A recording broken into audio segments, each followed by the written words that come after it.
Yes, I know. I'm well aware that I have not posted in a minute. But guess what? I wanted to talk about this because, in the words of A Tribe Called Quest, industry rule 4080, record company people are shady.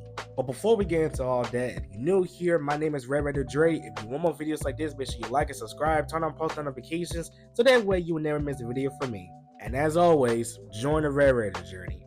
So you probably think it to yourself, especially if you don't know who Clipse are. Who are they and how did Def Jam specifically fumble them? I'm not going to give you a flat out history of the Clipse. That's not what this channel is for. I'll try to say some major parts, okay? And then I'll get to the Def Jam stuff.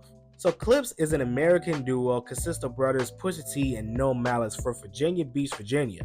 They have 3 albums under their belt: Lord Willin', Hell Have No Fury, and Till the Casket Drops. The first 2 I mentioned are hip-hop classics. I recommend those projects. Till the Casket Drop is a good project. I don't want you to think that just because I did say that project isn't a classic, that is bad. Far from it. It's still really good. But those 2 are just wow. Big shout out also to the We Got It For Cheap series.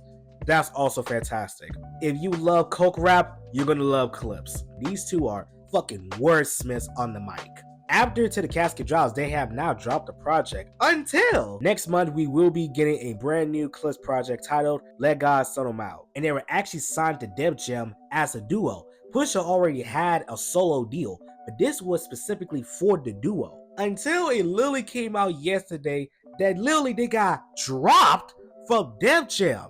Yes, you heard me correctly. Their own record label literally dropped them. And you probably think to yourself, why would they drop the Clipse? In a GQ interview they had, it is said that the label loved what they heard until they heard a certain guy on a certain track.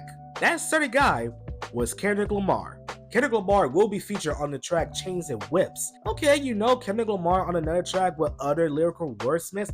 Why is this bad? Well, for Def Jam, that was apparently too much because their parent company, the people that own them, UMG, are currently in an ongoing lawsuit with one of Pusha T's and Kendrick Lamar's biggest op, Drake. The literal sheer thought of 2 of Drake's biggest enemies on the same track. Def Jam thought, no, we cannot have this. Mind you, in that same interview, they literally stated that no lyrics are for Drake. There's no subs, there's no shots, none of that shit. Def Jam did not give a fuck, however. They gave Clipse an ultimatum. Either get rid of Kendrick or we're dropping y'all. And Clipse stood on business. They were like, we are not removing Kendrick Lamar from this track. And Def Jam fucking released them. Not only did Def Jam drop Clipse, they also dropped Pusha as a solo artist as well. Clipse was shopping this album around, looking for a new home, and they ended up finding a new one with Jay-Z's Roc Nation. It's worth noting, this is not the first time that Clipse has had any label trouble. They did in the mid-2000s with their record label Jive Records. After the critical and commercial success of their debut album, Lord Willin', they got started on their second album. See, before that album came out, PharrellWilliams signed them to his Star Trek Entertainment label and also Arista Records. However, in 2004, Arista Records would get absorbed into Jive Records, and because of contracts, Clipse had to stay in Jive Records while everyone else in Star Trek, they ain't no moving to Interscope. And to say the least, Jive was not budging with Clipse. They keep on delaying the album, halting the album, etc. Clipse had to sue, and eventually they came to agreement, and then they released Hell Have No Fury. So yeah, not the first time that they dealt with label trouble. You wanna know what's also crazy?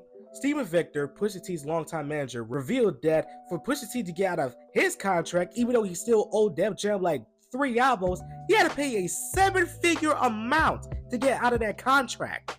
First, y'all told me either take him out or we drop y'all. We said no. Y'all drop us and y'all drop me as a fucking solo act. I gotta pay 7 figures for that shit?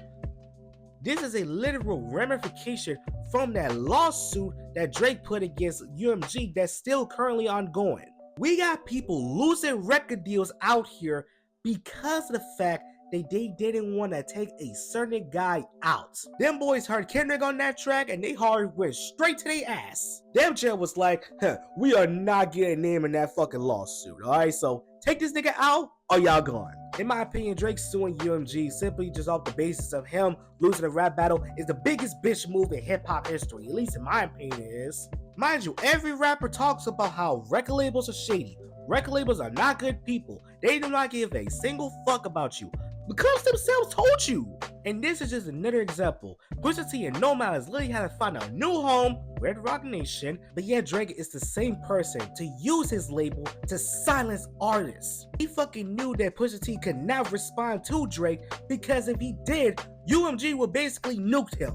But you wanna know something? This makes me more fucking excited for the Clipse project. I can't wait for it to come out. Even if Kendrick wasn't on the project, I was still excited for it in the first place. But now knowing everything that Clipse got dropped, found a new home, Pusha decided to stand on business, paid his way out, and still got to keep creative control, that says a lot. That says a lot. Pusha T, No Malice, real niggas, alright? So yeah, that's really all I want to talk about. Clipse stood on business, Def Jam fumbled, this Drake lawsuit is a ramification. Shout out Pusha T, shout out No Malice, shout out Kendrick Lamar, and the Clipse album will once again see the light. I cannot wait for Let God Sort 'Em Out comes out.